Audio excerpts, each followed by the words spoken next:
What's up, guys? Welcome into another episode of the Always Race Day podcast. This is like 156, 157. I've lost count of the numbers at this point. Usually I have an assistant. I'll get to that in a second. First, I want to thank the fine people at the Karl Auto Group for being our presenting sponsors of the podcast and of the website, and helping us have the ability to do what we do all year long. I got some great questions for this episode. A lot of stuff to cover from the weekend, and one of the questions surrounds that it's always race day, and we find stuff to talk about no matter what day of the year it is. And the Karl Auto Group helps us out a ton with that. So appreciate them.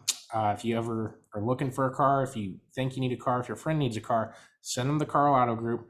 They will help you out. They will do it as cleanly, as swiftly, and as nicely as humanly possible. That's what we like to say right here on this show. And by the way, another solo edition of the show tonight.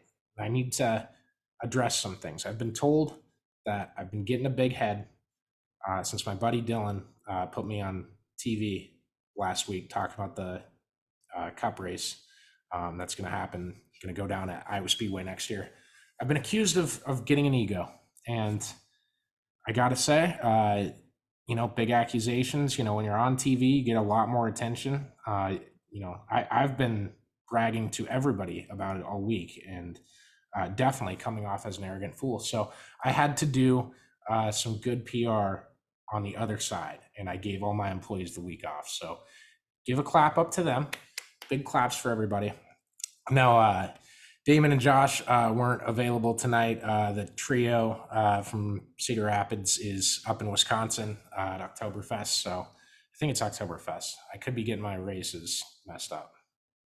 I'm sure they will rail me for getting the name of that one. So they're up in Wisconsin, a big asphalt late model race, and they will be back hopefully midweek this week. I just wanted to make sure we get podcasts out there and do this stuff. And I'm not too comfortable doing the solo deal, but it's another solo podcast, and we'll see how it goes. I just like giving content to people. The Vikings didn't rip my heart out too hard today, and I was in the mood to talk a little bit. So I hope you guys enjoy what I've got cooking up here. And some of it, we will have like a full playoff preview for NASCAR. We'll do it for the Dirt Track World Championship, High Limit on Tuesday. I'm going to talk about that in the dirt portion of this show. This is also, I know we shifted the shows into two different shows. I'm putting this all in the same one. All of the questions are dirt focused right now as of, I think it's 8:50 when I'm recording this. But yeah, I'm just going to put it all together for this one, make it a little easier on myself too. And yeah, I hope you guys enjoy, and you guys let us know what you like and don't like. And this one's going to be all about me. So AJ Allmendinger gets the win in the Cup race. I love AJ. I'm a huge fan of that guy. He is a fantastic road course racer in the NASCAR Cup Series. Obviously, he hasn't gotten a win this year, and I'll come back to that point in a bit. But his celebration today, you could tell just when you get a guy that, tears drive views, right? It's the same, hyper emotion one way or the other is going to be looked at as a positive thing. That is why I say NASCAR should be promoting when two guys get into a fight on pit road. They should not be fined for getting punched in that fight. You want to find the guy that started it. It clearly, like, it was one side that started, fine, then fine, whatever. I will also say there might be another, I don't know if I'll go after NASCAR officiating. I know for sure I won't go after IndyCar officiating today on this show because they didn't race this weekend. There's no officiating in racing that comes close to NFL and stick and ball sports referees. I think we are very, very lucky to never have races where it's like, oh, the officials completely changed that one. That's on them. The only time I usually I've seen it a couple times, I suppose, in NASCAR on small call, I'm going to bring up the Brett Moffitt thing. You see it in Formula One all the time. It just happens. They love giving out penalties there, and it changes the aspect of races. And then oh, hey, he's leading the points. He's going to win this race. So we don't want to screw that up. So we're going to ref him a little differently. It's cheap stuff. That's why I don't watch it too much. So back to NASCAR, though. AJ and his emotions after that race and going into the crowd, I thought that was really cool. It's Charlotte, it's the Roval, so it's not this quote unquote traditionalistic Indy 500 style event. This is just the second round cutoff race for the playoffs. And I tweeted today that the Roval should get a lifetime contract to be in this slot. And you could see the joy in AJ's face. I think that's an AJ thing. He talked about how you win a cup race, you don't know if you're going to win another cup race because it's that tough to win. I think that's fantastic for this sport. We need, I hate even saying we need more of that. It's a cliche statement because you want more of that. You don't necessarily need more of that to survive the season. NASCAR is in a pretty good spot right now, all things considered, especially considering the car, and I'll get to that too. But you want guys like that to be able to show the casual fan, like, look at what this meant to him. Like I can send that to my friends and be like, yeah, this is the series coming to Iowa in June. So I thought that aspect was really cool with his stuff. I hated that they went to commercial while he was going through the crowd. Stick a camera over there, follow him wherever he goes, stay there until he comes out of the stands. Like, I feel like that's an easy call on that one. But I'm not the one balancing the commercials and anything here. I'm getting the hiccups a bit. Let me take a drink real quick. I don't think I'm as swift as Josh Pate is on his show with that, but I won't call it a chalice. I know that. It's just a cup. I'm a Dallas Stars fan. We got cups here. So, all right. I'm trying to think of where I want to go next. Let's do the Roval. Let's attack the Roval. I saw some statements, some tweets last week from race fans concerning the 2024 NASCAR schedule, claiming it wasn't wild enough, it wasn't exciting enough, it wasn't what was promised, it wasn't the ultra wild card. This is a crazy schedule you released. 2024 is gonna rock. That's what everyone said 2 years ago. And I get it, there was hype around it. This was also the 24th version of a schedule, so you can't say that NASCAR didn't try. I think that's evident enough right there that they tried their damnedest to get some more unique races on the schedule. But holy cow, we have a unique racetrack right here at the Roval, and there's still a large contingent. It delivers an on-track product every year, even when the race is chaotic and a ton of crap happens and you're like, God, make this thing finish. Today, you don't get that same feeling as if if that was a caution-filled race at Kansas, it would have sucked. If it was a caution-filled race at, I don't want to go another mile and a half, but Vegas, Pocono, like that Truck Series race from 2 years back, I'm pulling out a bunch of crap from my head, right? It would not be viewed in the same way, and I'm wholeheartedly acknowledging that if it was chaotic, ton of crashes late, it's usually not something you want to see as a fan, as a person that just wants to see a good finish, a good race overall, and get it done in a timely manner. And yeah, the cautions at the Roval are a little longer. That's kind of the case at any road course. I think they're kind of short comparatively to the other 5 or 6 that NASCAR's gone to in the last couple of seasons. But you go back to this and, one caution comes out and it's a single car incident. Okay, well, now Kyle Busch is up there again. He's going to start third. He has to get to first. He has to get around these 2 guys, and a restart is the perfect thing for him, right? And it's like, no, it didn't get there. And then the next one, Bubba Wallace gets spun by Austin Cindric, who got spun originally, and I should say collected by Austin Cindric. Sorry, that's on me. Daniel Suarez drove down into the chicane there like it was Tokyo Drift, or I don't even know what to compare it to. It was so early in trying to outbrake his competitors, that it was just, this is so obviously that was not going to work whatsoever. And Suarez takes out Cindric and it takes out Bubba Wallace. I do agree with Matt Weaver's take, if you saw that on Twitter, that Wallace came all the way around the track after spinning, losing 5, 6, 7 spots, whatever it was.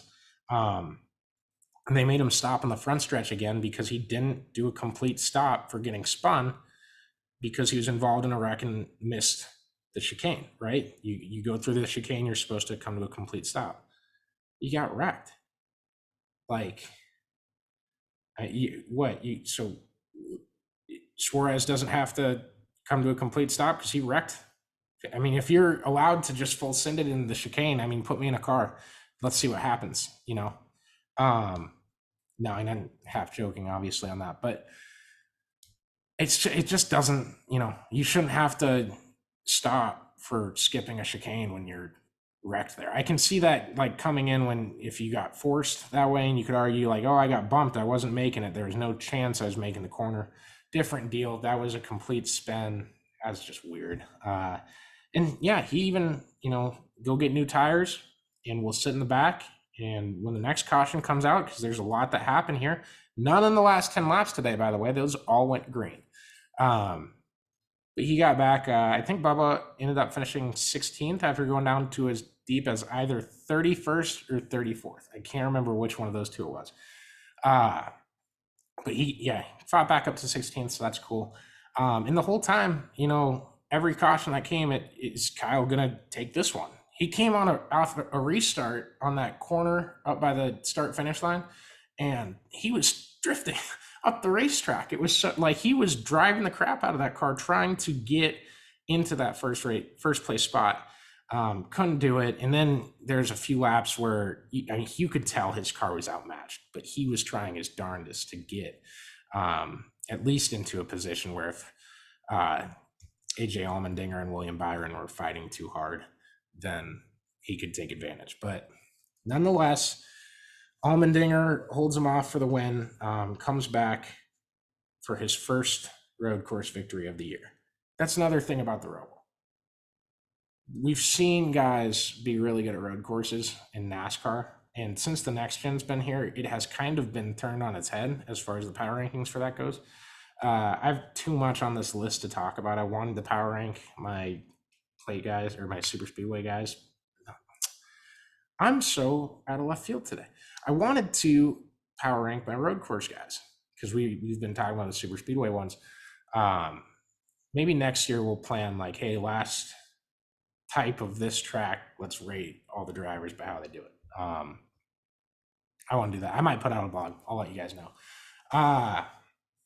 But my point on the Roval and Dinger winning. Dinger hasn't won at a road course this year. It's not like he's been obviously better than anyone in a next gen car at road courses. I think he might have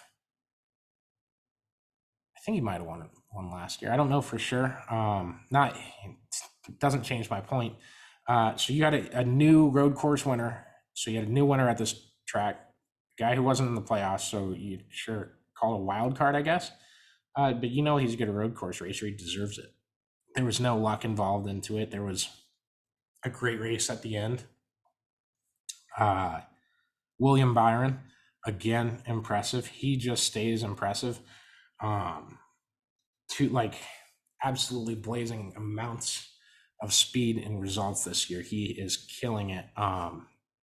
If I had to pick anyone at Phoenix, y'all know how much I respect Kyle Larson. Think that he'll have a good shot. It's going to be tough to beat that 24 car. At least William Byron did not win that race because that's the ugliest paint scheme I've ever seen out of a Hendrick Motorsports car. It is terrible. It's god awful. It looked god awful on the render. It looked worse on the racetrack. Just as bad. I don't know. Measure it, right? Real quick on the next gen car. My goodness. We have got to do something about these fires because that Ricky Stenhouse thing was inherent bullshit. That's what that car looked like after that. It was gnarly. It's on our Twitter. It's on my Twitter. Go check that out if you want to see photos of it. Just not like you know, we're teasing things right now. And there needs to be substantial development to the next gen car when it comes to fire safety. And I hope they make those adjustments over the off season. I hope they are very open communications wise with it as far as NASCAR goes. I think they will. They usually have been pretty good with that type of stuff this year, and usually, one way or another, Bosey's probably going to have a thread about what they're doing to help it, and we'll see. That was just bad. It was a bad look. It's an ugly look. It makes these cars look cheap. It makes the series look worse. I'm not sure why F1 doesn't get the same treatment from people saying, "Oh, like screw NASCAR. They're endangering our dirt drivers like that." Okay, well, I got an F1 rant for the middle of the show. Go listen to that and tweet about them, because man, the dirt versus NASCAR war is one of the most ridiculous things about our sport, but topic for a different day, I think. A couple of people I want to talk about from after that race. Tyler Reddick, and I say this all the time, go get your stage points. There's no reason you should be petting. You need points. You need to make the playoffs, Chase Elliott. Go get your stage points, Alan Gustafson. Keep your driver out there. Go find a way to get 9, 8, 7, 6, 5, 4 extra points, all the way down to 1 if you can't get 10 and you can't get a playoff bonus point on top of it. Go get your stage points. Tyler Reddick advanced to the next round of the playoffs today by the same amount of points he earned through the first 2 stages of the race. Without those, it's a tie. So they're important. Everyone knows they're important, okay? Some crew chiefs plan to chase them, some don't. It's very odd to me. If I don't have a win, if I'm not clinched in the next round yet, I would want to go get those stage points to go try to get a leg up on people. And if I have a win, and it's not the 3rd round of the playoffs yet, because extra points don't matter for you after this week. So like a stage win next Sunday isn't going to pay you anything, because you're going to take the 3 winners.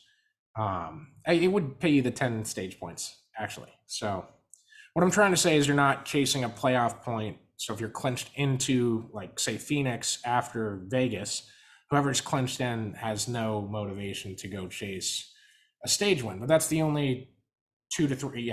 I guess that technically it'd be the only 2 races where that would come into play, is the 2 after Vegas between, so be what? Is it Homestead this year? Is it Vegas, Homestead, Martinsville, Phoenix? It's something like that. I might be wrong on Homestead. No, it's got to be. It's got to be Homestead. We haven't gotten to Homestead. I'm either very wrong or completely correct, and I'm second guessing myself. So I'll move on. But all I'm saying, stage points matter. Chris Buescher, I tweeted this out, the graphic of going to the round of 8. He had 0 wins through 21 races this year. Picked up 3 of the next 5. A crazy season for Chris Buescher, and he ends up clinching himself into the round of 8 with the help. You got some help from playoff points. You got some help from stage points. What a season it's been for that kid. I remember when him and James, his brother, I don't think they're twins. Take another drink here. Hold on. Let me think about this.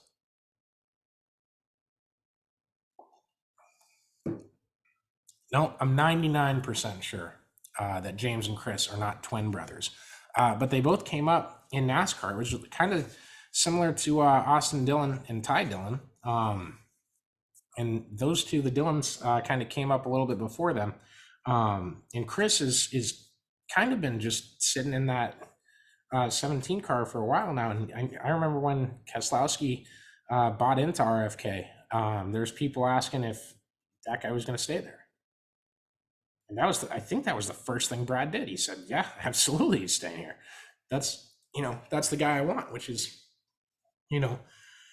compare him to whatever free agent you go get. It might be more money. So, you don't know if that was call my shot Brad Keselowski, or if that was a money-saving thing early in a process of building a race team from the ground up, not necessarily ground up, revitalizing a former power in the NASCAR Cup Series. But regardless, it pays off. In the last 5 races of the regular season, now you're racing, you're one of 8 guys. You just got to perform for 4 races. Well, that 5-race stretch a couple of weeks ago looks doable again. So I don't know, different types of tracks, right? That Chris Buescher than those that Chris Buescher is usually good on, but we've seen him run 3rd place, 4th place this year. We've seen him have a number of top 5s. I wonder what they're gonna throw at these racetracks in the coming weeks here to see what they can do. All right, last point here on NASCAR. A lot of hate on their playoff system. I hope we can stop doing this at some point, because we got to keep sitting here and proving people wrong on our show. We do it a lot with the playoff format, and you know what? It is what it is. I don't care what you say. I don't care how many journalists I saw people tweeting the same tweet to Matt Weaver, then Bob Pockris, then Jeff Klux, and the playoff format sucks. If they use this format, it'd be better. If they use this format, it'd be tied going into the final race. And it's like, hindsight 2020, you can choose any of the 7 formats NASCAR's had and see what the situation was going into the last round, and then pretend to argue about it because NASCAR's doesn't feature a 36 race season as a points championship, I guess. I don't know. It's not the fairest. The March Madness is a completely unfair way to crown a champion. You will never see anyone complain about their format. You won't. It kicks ass. That's what NASCAR is trying to do here. There's different things we can compare and different things we can like and dislike. But I just wanted to read Martin Truex Jr.'s playoff finishes and how he got to the round of 8. And I want you guys to think about a common theme of this episode. At Darlington, he was 18th. At Kansas, 36th. Bristol, 19th. Texas, 17th. Dega, 18th. And at the Roval today, he came home 20th. No top 15s. 0. None. He's in the round of 8. Comfortably, by the way. Comfortably in the round of 8. So what did Martin Truex do? What did MTJ do this season? He won some races. He got some bonus points. He got a lot of stage points. You guys remember the Big 3 season when it was Harvick, Truex, and I'm blanking on it. I think it was Hamlin. I can't. I cover so many sports, and then I think back to these things that aren't necessarily historic, but a few years ago. And it's like there's like I was in college too. That should be noted. That should be duly noted. That might aid in my forgetful memory.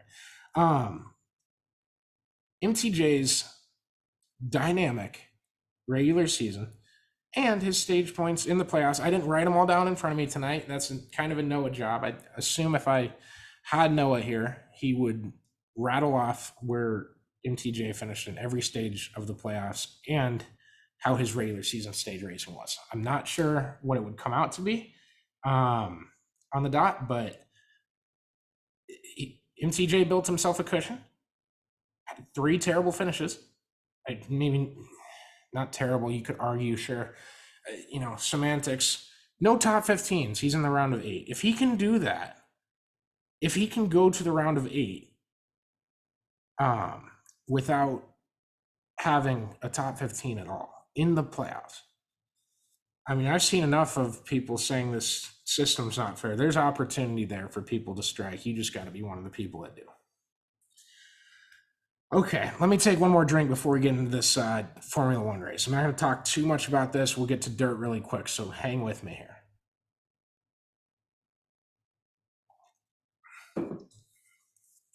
But yeah, so Max Verstappen. I should start this with Formula One. We've talked about it a little on here. They've implemented these, like, they call it a sprint race, and really they run a heat race on Saturday, and they get like a fraction of regular races points at the end of it, and it sets them up for qualifying. they're essentially running a heat race or a dash with all the cars racing in the A main the day before the races, just because. Yeah, weird, right? I don't know.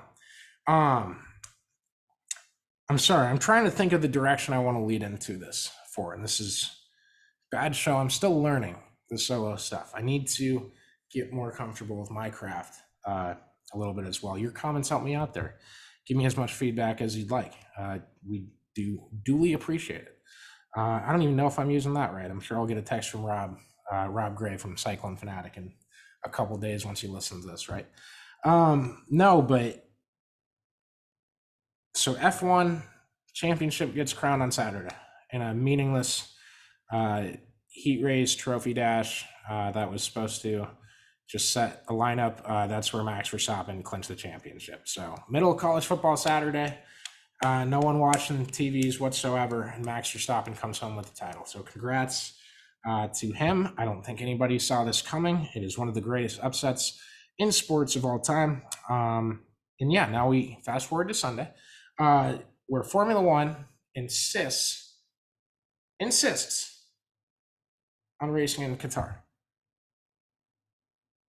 I think we all saw the one. It's just hot as balls there. Like it's not a great place, especially when it's hot. It's just hot as hell. Okay. I'm pretty sure it's illegal to kiss another dude on the lips there.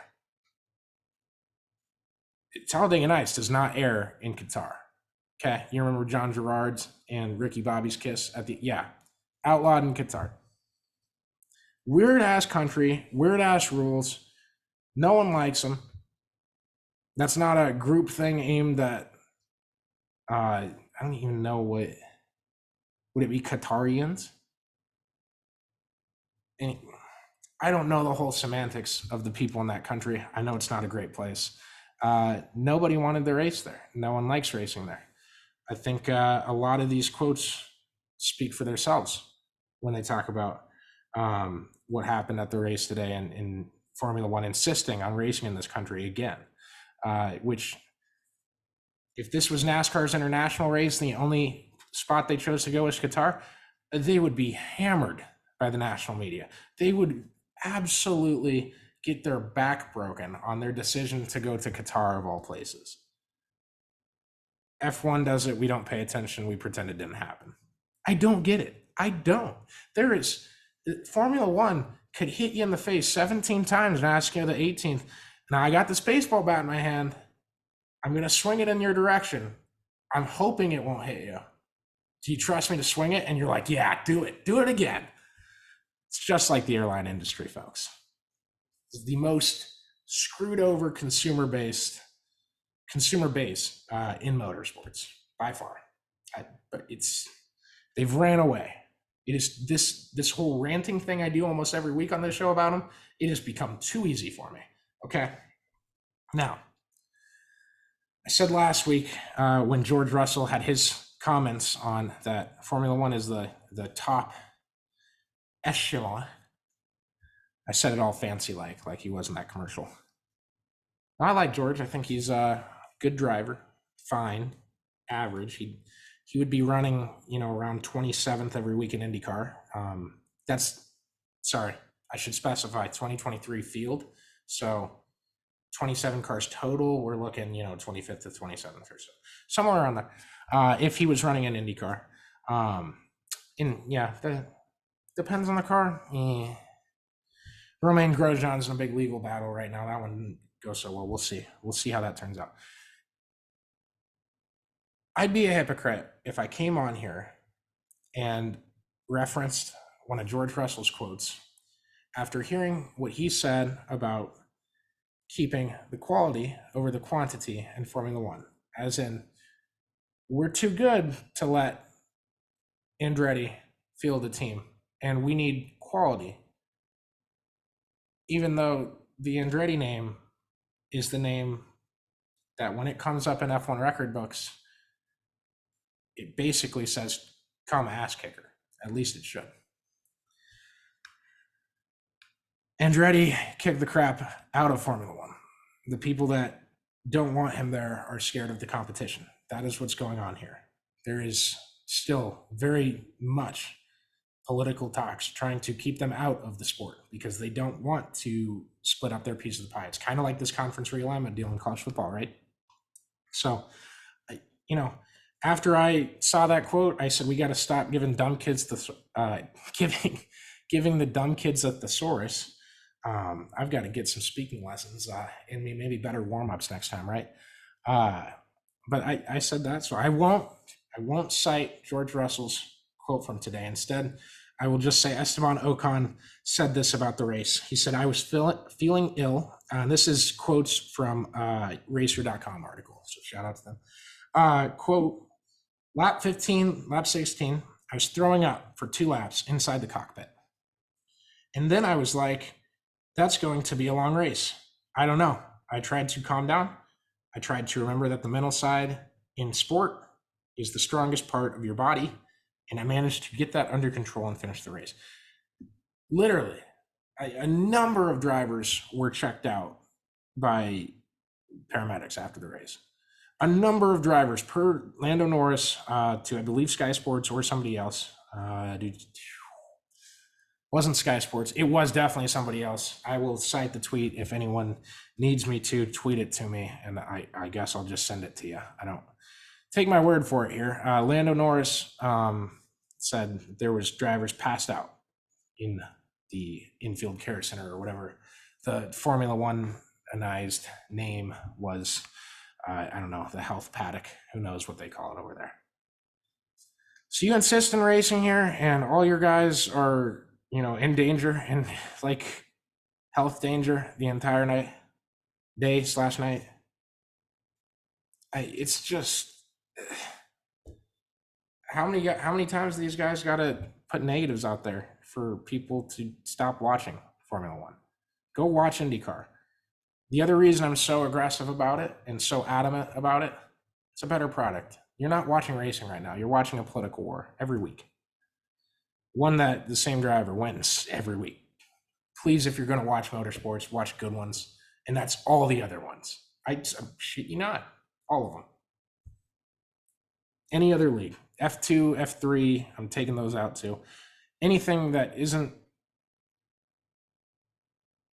just take the FIA out of it. Their whole ladder system, whatever the hell that is. Go watch motorsports. If you're listening to this, you already do that. So good thing is I'm preaching the choir. All right, we have got some dirt racing to talk about, folks. Team Knoxville, Brian Brown, Chase Randall, both on the podium at the Tuscarora 50 at Port Royal Speedway in Pennsylvania. You're probably wondering, it's a crown jewel race in Pennsylvania. All my friends, all my posse people have been telling me all week about how great their guys are going to be up there. I've already told you 2 of the 3 drivers on the podium. You would think a posse member would be the 3rd one, right? No, it was Kyle Larson. So posse's kept away from the top 3 spots, the Tuscarora 50. I won't look further down in the results. I don't want to bore people. I apologize. But that was very cool. I believe from people I haven't talked to Brian personally about it, but I believe that's has to be one of, if not the biggest win of his entire sprint car career. Very cool. I did not watch it live, hand up, full disclosure. So I have not seen his post-race interview, anything like that.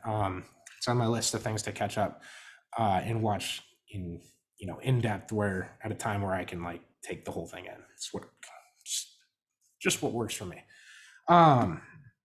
No, so that was oh shoot, we might have some more questions. I gotta keep track of these. No, but that was really really cool to see. Especially with both how those guys' seasons have gone. They've been on it all year. They've been, both Chase Randall and Brian Brown have been really hammering the results. And it's very cool to see them be able to clench that out. So I had a big Team Knoxville rant I wanted to go on. I think I trimmed it down a little bit just for your guys' sake. So That's all me. Let me get these questions ready and we'll come back. This isn't a break. It's actually going to pause. You guys won't even notice it. Okay, so thankfully, and I don't know if you heard Alexa's voice there, but probably should have cleared my throat before I got back on here, right? Excuse me. Thankfully, this is not the end of the dirt segment. There is plenty more to talk about. High Limit, season finale Tuesday. I would be there. I cannot get down there. Iowa State is hosting basketball media days this week for the men's and women's team. And we got football interviews on Tuesday as well. And that's all like 3 days in a row. I didn't want to try to, Lincoln Park's just too far, honestly. I think if I left the second I was done with football interviews, I'd get there at like 10 o'clock. So even if I was hustling and everything went perfect, I wouldn't get there till the race ended. So can't get down there to cover that tonight, which is sad. You know, I wanted to be at that race, just wasn't in the cards for us. So no big deal. I love that we have streaming and we can still take in the sport in the exact same way. Not exact same, obviously. But we can still live through these moments together and everything. So I'm excited for them. Kyle Larson, I think, has to finish 6th. It might be 5th. I believe it's 6th, though. And as long as he finishes in the top 6, no matter where Rico finishes, the championship is Larson's. Now, if Rico wins and Larson gets 7th, goes back to Rico. So lots of stuff to look for, especially qualifying is going to be huge. You know, you got to start off with a good run there. Don't want to get yourself a hole. Kyle knows that better than anybody. I would never think Kyle would have a bad qualifying run this Tuesday. We'll see though. It happens when people least expect it. So that's all I was trying to say on that. But we'll talk, and I'll find out. I will be at 81 and Lakeside this weekend, so I will be, and I'll get to it in questions here too, but talking a little more about the High Limit situation with the national sprint car industry. How's that for a phrase, right? And where they are going to shake out for next season. There is some stuff brewing. I don't know how much of that I can say right now, though. So still working on that. Bobby Pierce is going to absolutely obliterate my liver. It's getting quite annoying at this point. It's every weekend I wake up thinking it's going to be a good day. And, you know, then you go watch some races. All of a sudden, he did it again. And I'm not a Bobby Pierce fan until I'm absolutely plastered. So drink till you're a Bobby Pierce fan. It's rule number 1. No, but congrats to Bobby Pierce. He's running away with that World of Outlaws title. He is contending 3 different national tour championships this year. Obviously, 2 of those are kind of mini tours. Maybe you put that in a different category, but I think the level of racing and the level of fields that both tours have seen this year, I think they resemble a national tour level, I guess, level of perception, maybe. I don't know. Maybe I need a thesaurus, but nothing good happens when you give dumb kids thesauruses. Example A right here, right? Okay.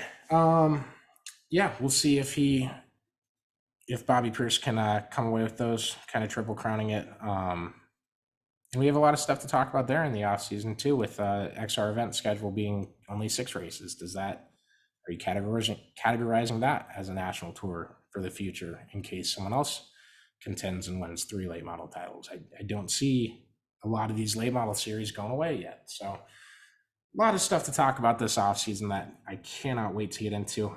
Big shout out also to Justin Grant picking up $20,000 at Lawrenceburg for their fall nationals over there yesterday. So with USAC. So very fun weekend of dirt racing. And now, thank you guys to those of you that left questions.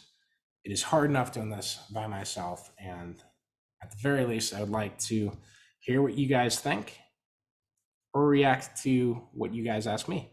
And it does help me a ton, especially on this show, with not having co-hosts to talk dirt racing and talk about what we saw through the weekend. And, oh yeah, did you see this clip? What happened with this, right?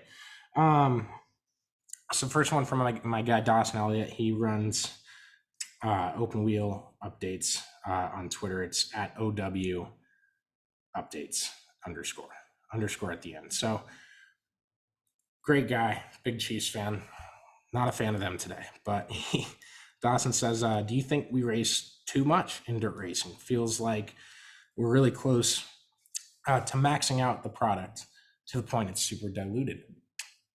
Now, our website's called Always Race Day. I'm not blind to that fact.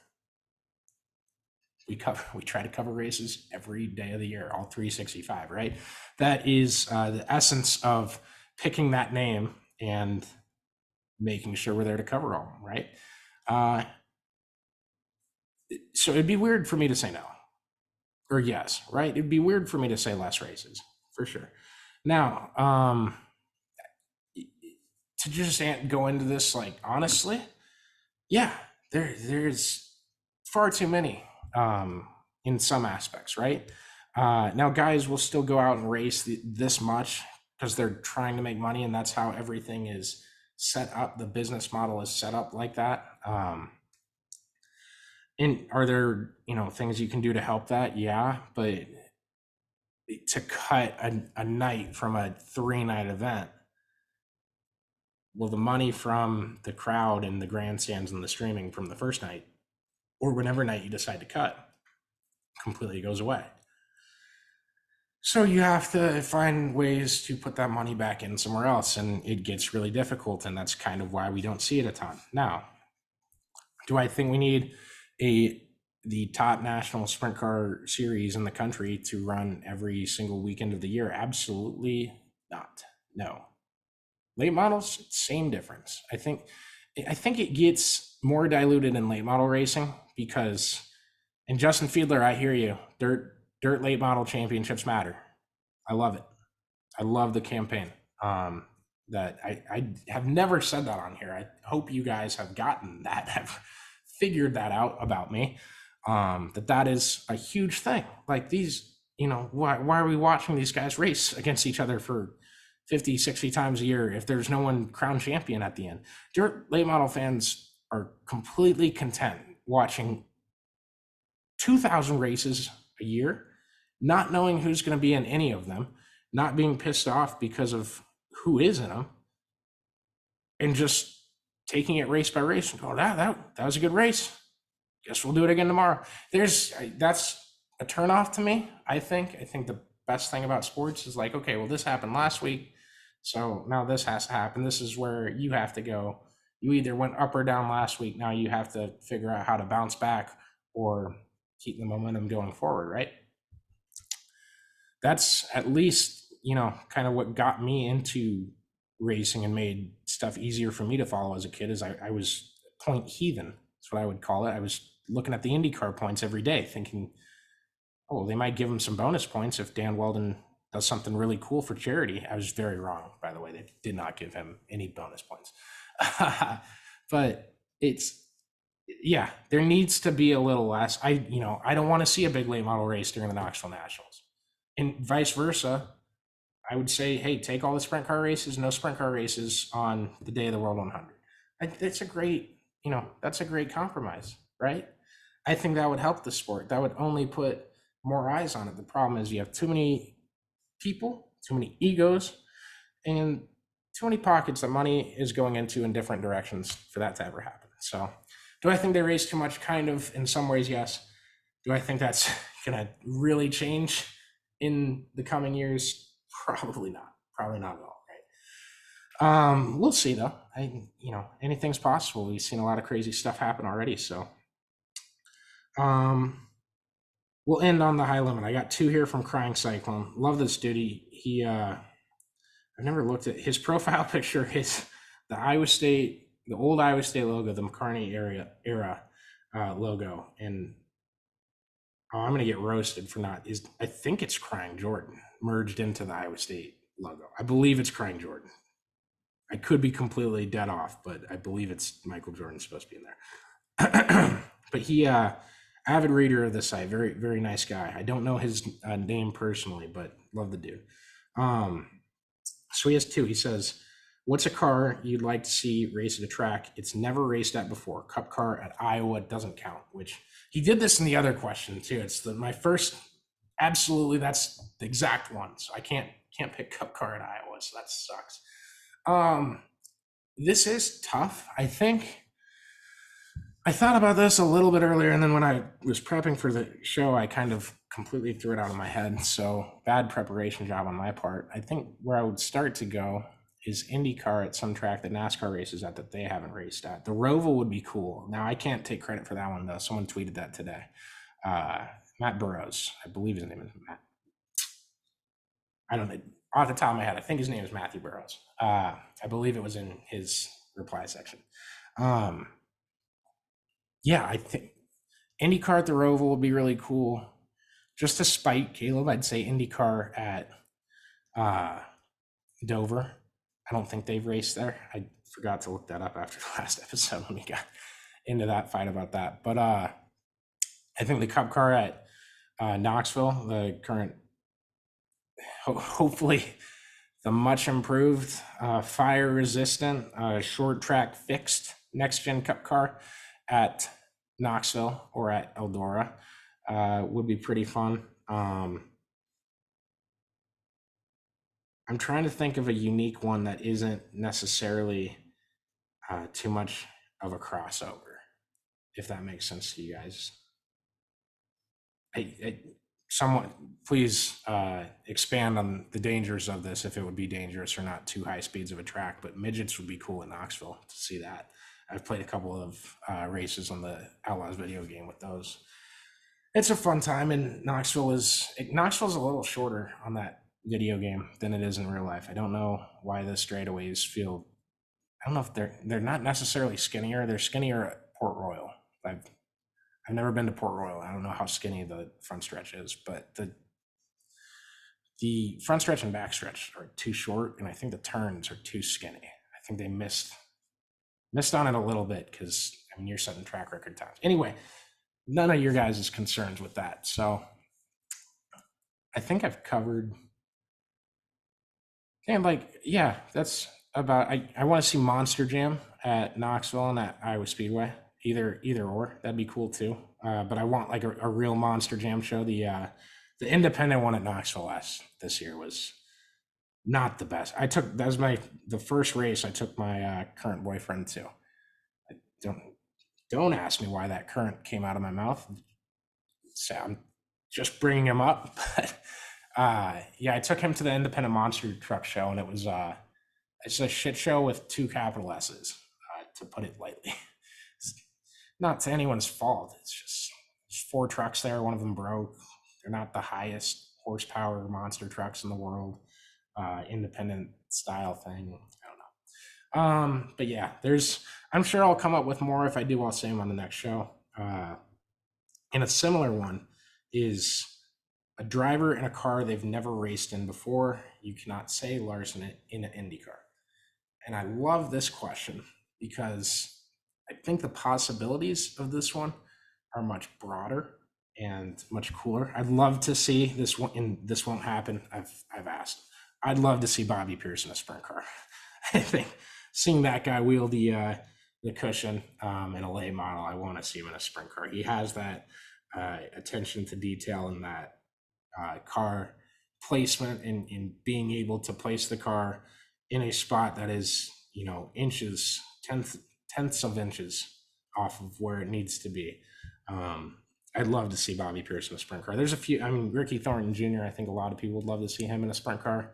That's kind of the joke he keeps pointing out on Twitter and playing with a little bit. So obviously that's another one. I'd love to see Max Verstappen or any Formula One driver outside of F1, but I don't want to give them any more shine on this show. They've already gotten too much exposure from me. So yeah, I think my top one would probably go to Bobby Pierce racing in a sprint car or, take your pick of the cup racers. Any of the guys that I, put Ryan Blaney in a late model, put Chase Elliott's been one. I'm stuttering because I'm like coming across guys. I'm like, he's raced one. I want to see another whole prelude to the dream. Hopefully Kyle Larson's late model challenge has some more takers on that next year. But yeah, any of the NASCAR or IndyCar guys in a late model in an exhibition race at the same time. Maybe they have teams. That'd be cool. So yeah, there's millions of ideas there. This last one here from Brian Warner, and it is, just followed him back.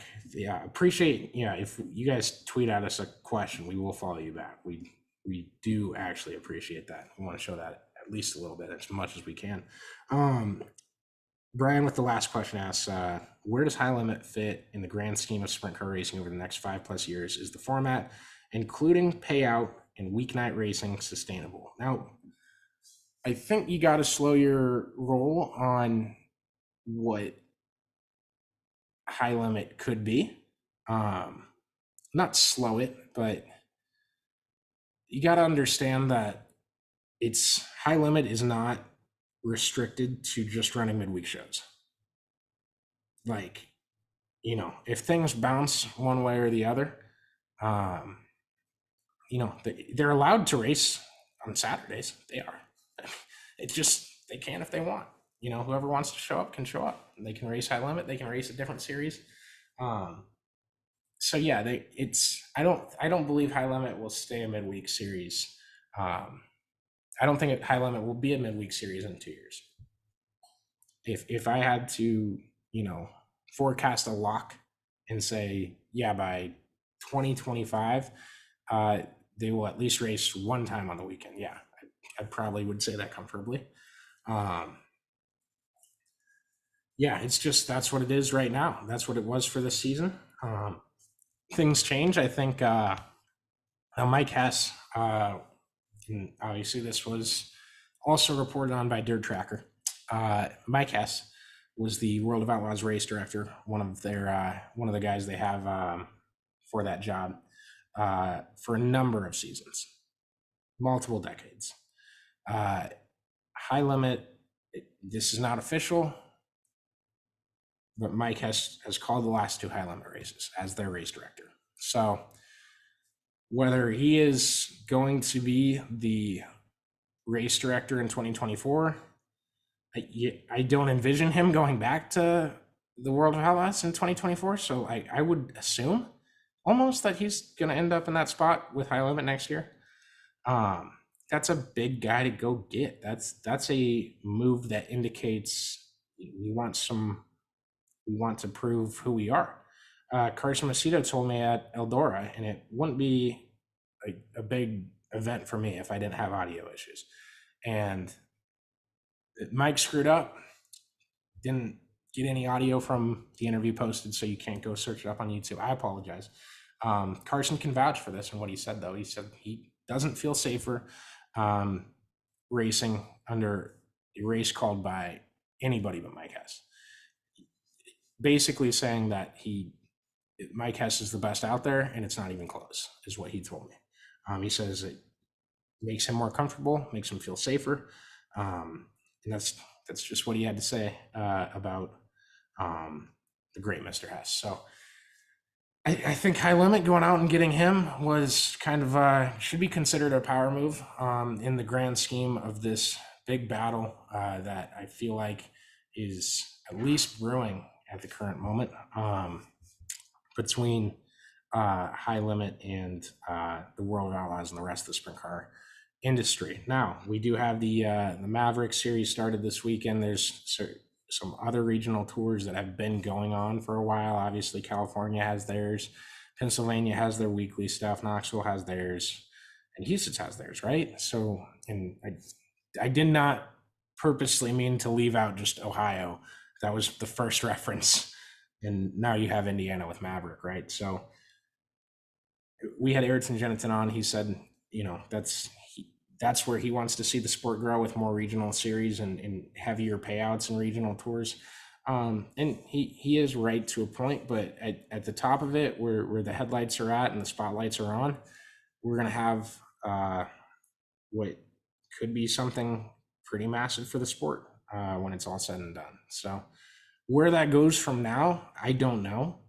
But I think I've said what I am allowed to say based on what I know right now. Everything that I'm not allowed to say has not been made official, or I haven't heard an update on it enough to let you guys know and report it out there. So I'd rather not guess. I'd rather not assume. Now, you might be saying, well, you're guessing about Mike Hess. I'm making an inferred judgment based answer to a question. So that was just my observation from that move and all that. And, we'll see how this offseason goes. I'll see what the guys say this weekend over in Kansas, and it should be fun. And then I know Brian asked about the purse too. I would assume if it wasn't sustainable, the purse that they're throwing out there right now, then they wouldn't have done it. If they lose money on it, you'll see them probably dial it down next year. Now, to add more than 12 races, you need more money to do so. So where does that money come from? How does it line up? Can you line it up logistically? I don't know. Yeah, I would look for that. And, if you expand from 12 to 60 races, this is a hypothetical number, strictly hypothetical. I've not heard anything on estimation number of races for their schedule for next year. But if you times 5 your races, I don't think anyone's going to expect you to go from 12 to 60 and keep the same payout structure. I don't think. Could they? If that's working for them, they might. All things considered, Brad and Kyle have been very, very driver friendly with the purse money and in what they're trying to do with this tour. So, yeah, I think I've said as much as I could possibly say on here tonight. I appreciate all you guys being troopers and sticking through to the end if you did make it this far. We'll be back midweek show, probably Wednesday night, hopefully Wednesday night. Honestly, I'm swamped this week with stuff. But yeah, it's best time of year. Stuff's getting lined up, and I shouldn't say best time of year. Everyone knows it's 10 days in August. Everybody. Fun time of year, though. Busy time. So thank you guys for tuning in to this episode. Let me know what you thought of it. Leave a message in the comments. If you're on YouTube, please like and subscribe. If you're on Spotify, download, subscribe. I don't think you can like on there. Leave a review if you want. I'll read the review on the show. If it's funny enough, I suppose. I don't know. I don't want to take, that's our guys at Loose is Fast podcast. We need to get with them. We're going to get with them in the off season and do a little reunion show. Go back and listen to that one. We all just had some beers and had a good time. So appreciate y'all tuning in to this one, and see you later this week. We will preview the NASCAR playoffs. We will talk about who won the High Limit title. We'll probably make those 2 shows, and this one's still just one. So thanks again to everybody, and thanks again to the Karl Auto Group. Appreciate y'all.